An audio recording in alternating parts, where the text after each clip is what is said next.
안녕하세요. 저희는 동국대학교 학생홍보대사 동감 15기 이연성, 박예진입니다. 와! 네, 저희는 2020학년도에 논술 우수자 전형으로 동국대학교에 입학하게 되었는데요. 네, 그래서 오늘 논술 전형 합격 꿀팁을 가지고 왔습니다. 그러면 시작해볼까요?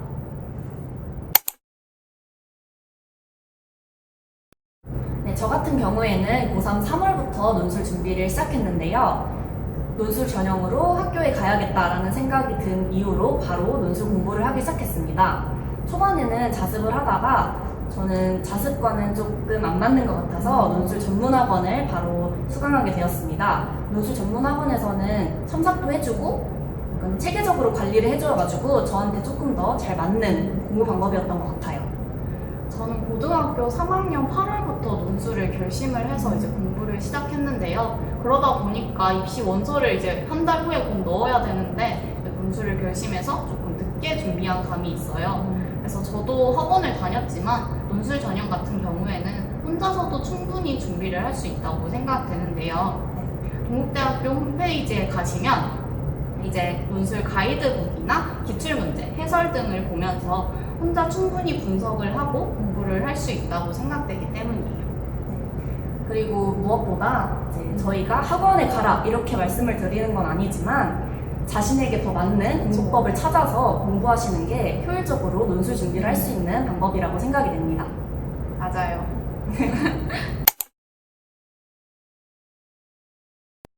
네, 제가 한 달 동안 학원을 다니기 전에 논술을 혼자 공부하면서 느낀 점은 좀 다양한 학교의 기출을 풀어보면서 그 학교가 제시한 모범 답안을 참고해서 공부를 하는 것이 최적의 방법이라고 생각이 되더라고요. 유진 대사님은 혹시 혼자 공부하신다면 어떤 방법이 좋은가요? 제 생각에는 연서대사님이 말씀해 주신 대로 홈페이지에 가시면 논술 가이드북 해설지하고 이제 문제가 나와 있어요. 그래서 그거를 보면서 혼자 분석을 하고 이제 키워드, 핵심 꼭 들어가야 할 핵심은 무엇인지를 파악하는 능력 기르기가 가장 중요한 방법인 것 같아요.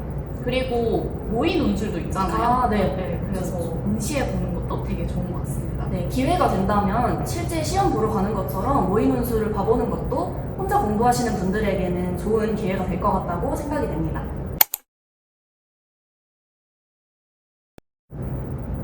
네, 저는 일주일에 한 번 일요일에 공부를 했는데요. 대신에 일주일에 한 번 공부를 하는 만큼 한 번 공부할 때 6시간에서 7시간 정도 공부를 했었던 것 같습니다. 되게 오래 공부를 하셨네요. 네, 맞아요. 네, 저 같은 경우에는 매일매일 공부를 했었는데요. 좀 글 쓰는 감을 잃어버리지 않는 게 중요하다고 개인적으로 생각을 해서 저는 조금씩 매일매일 공부를 했던 것 같습니다. 유진 대사님처럼 하루에 몰아서 오래 공부하는 방법이 맞는 분들은 그렇게 공부를 하시면 될 것 같고, 저처럼 조금씩 매일매일 공부하는 게 적성에 맞는 분들은 그렇게 공부를 하시면 좀 더 효율적으로 논술 공부를 하실 수 있을 것 같습니다. 네, 가장 중요한 것은 본인한테 맞는 방법을 찾는 거죠. 네, 맞아요. 그게 제일 중요한 것 같습니다. 네. 네, 저도 입시를 준비할 때 정말 많이 했던 걱정 중에 하나인데요. 하지만 논술이라는 게 글쓰기 실력뿐만 아니라 본인의 논리를 얼마나 잘 풀어나가는가, 그리고 핵심을 얼마나 잘 찾아내는가, 그리고 문제에서 요구하는 것이 무엇인지를 파악하는 것이 합격에 큰 영향을 주는 것 같습니다. 네, 맞습니다. 저도 유진 대사님의 말에 되게 많은 공감을 하는데요. 물론 글쓰기를 원래 좋아했던 분들이나 원래 잘하시는 분들의 그런 재능은 무시할 수가 없지만 충분히 논술을 연습하면서 그 연습량으로 이 재능을 커버할 수 있다고 저는 생각이 됩니다.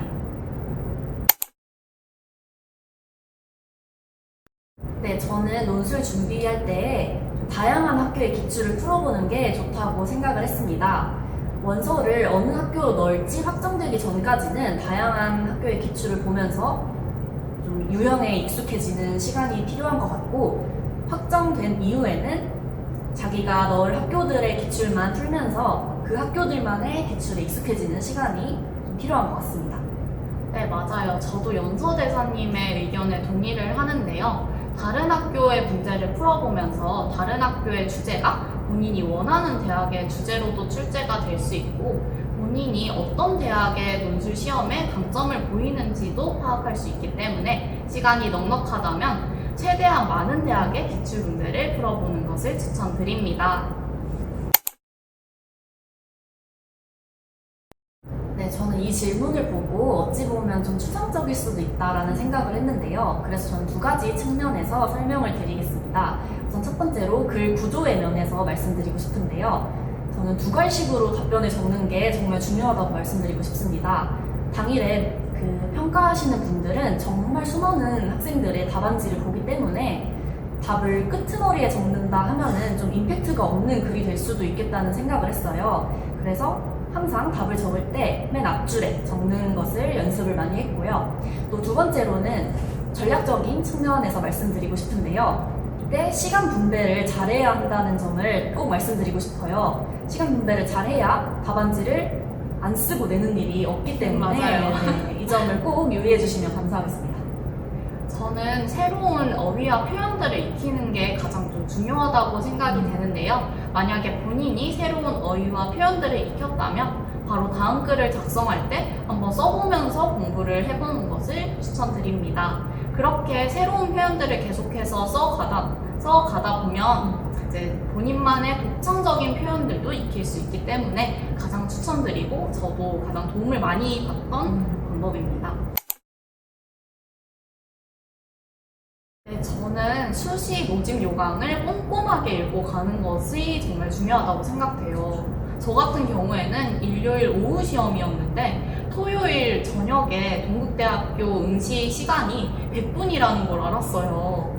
토요일 저녁에요? 네, 토요일 저녁에. 전날에 아시는 네, 거예요? 맞아요. 그래가지고 되게 당황을 했던 기억이 나요. 공부도 지금까지 120분에 맞춰서 했었는데 그래서 꼼꼼하게 수시 모집 요강을 읽고 가시는 것을 추천드리고 혹시 연서대사님 논술 시험 볼 때 어떤 옷 입고 가셨는지 기억나시나요? 저는 무조건 편하게 입으려고 노력을 해서 추리닝을 입었어요. 네, 맞아요. 편하게 입는 게 진짜 중요하지만 제가 가보니까 롱패딩을 입고 오신 분들이 되게 많이 계시더라고요. 저 같은 경우에는 코트를 입고 갔는데 시험 치는 장소가 너무 좁아가지고 줄 데가 없더라고요. 그래서 제 무릎에 이렇게 코트를 올려놓고 시험을 쳤었는데 자꾸 코트가 미끄러지는 거예요. 시험 보는데 좀 거슬렸겠네요. 네, 맞아요. 자꾸 종이도 커서 미끄러지고 옷도 미끄러지니까 되게 어떡하지? 이런 마음으로 조마조마하게 시험을 쳤던 것 같아요. 옷도 상당히 중요한 것 같아요. 유진 대사님이 말씀해 주신 것처럼 저는 얇고 여러 벌을 가져가는 것이 가장 중요한 방법이라고 생각합니다. 추우니까요. 네, 맞아요. 그리고 저 같은 경우에는 좀 심이 굵은 필기구를 사용하는 걸 추천해 드립니다. 앞서 말씀드렸던 것과 같이 당일에 평가하시는 분들은 정말 많은 학생들의 답안지를 보기 때문에 좀 임팩트를 남기려면 글씨를 예쁘게 적어야 한다는 생각을 했고 그러기 위해서는 좀 잘 보이는 정확한 글씨를 쓰기 위해서 좀 심이 굵은 필기구를 사용해서 강조되게 그렇게 쓰려고 저는 노력을 많이 했던 것 같습니다. 아, 그래서 지금도 연서대사님 글씨체가 정말 예쁘거든요. 아, 네. 그래서 그때 이렇게 연습을 많이 하셔서 그런가 봐요. 네, 저는 논술 볼 때 글씨를 예쁘게 쓰기 위해서 정말 많은 연습을 했었습니다. 맞아요. 글씨가 이쁘면 또 읽는 사람도 보기가 좋잖아요. 그쵸. 읽기가 좋기 때문에. 맞아요. 이런 점들을 유의하셔서 논술 시험 보러 가시면 될 것 같습니다. 네. 동국대학교 논술 같은 경우에는 한 문제당 요구하는 게 되게 많다고 느꼈어요, 저는. 그래서 이거를 빼먹으면 또 큰 감점 요인이 되잖아요. 맞아요. 그래서 이거를 빼먹지 않으려고 저는 위에다가 숫자를 표시해 가면서 공부를 했던 것 같아요. 그리고 형광펜도 사용해서 이렇게 공부를 했었어요. 저 같은 경우에는 동국대학교 답안의 특징이 좀 이야기하듯이 적는 걸 좋아한다고 느꼈어요. 흐름이 있는 답변을 좋아한다고 느꼈기 때문에 그거에 맞춰서 공부를 많이 했었는데요. 여러분도 혹시 동국대학교 논술을 준비하고 계신다면 이런 특징들을 좀 파악하셔서 그거에 맞춰서 공부하시면 좀 더 효율적일 것 같습니다. 그리고 많은 분들이 논술에 관심이 있으시다면 동국대학교 최저 기준에 대해서 또 궁금해 하실 것 같은데요. 이건 저희가 말로 표현하는 것보다는 사진 한 장이 더 효과가 좋을 것 같습니다. 그러면 앞에 사진으로 보시죠.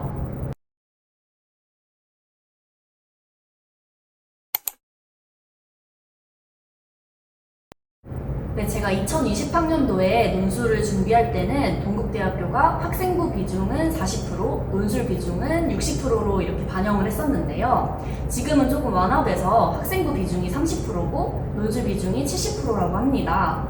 네, 그런데 제가 이제 논술 준비를 했을 때만 해도 저는 사실 내신 성적이 그렇게 좋은 편은 아니었어요. 네, 근데 동국대학교는 등급 간 점수 격차가 큰 편이 아니기 때문에 충분히 논술 실력으로 커버할 수 있다고 생각이 됩니다.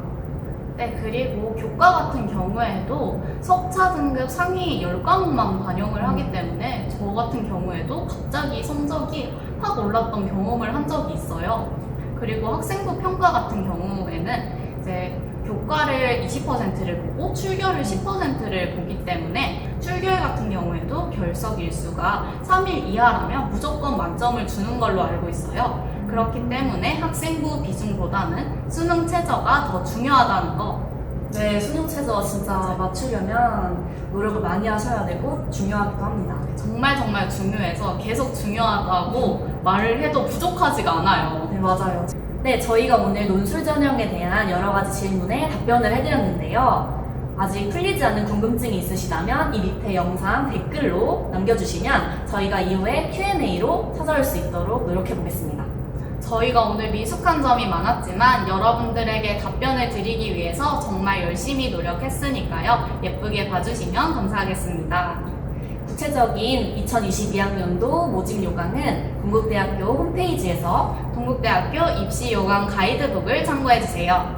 그러면 우리 모두 다 같이 동국대학교에서 만나요.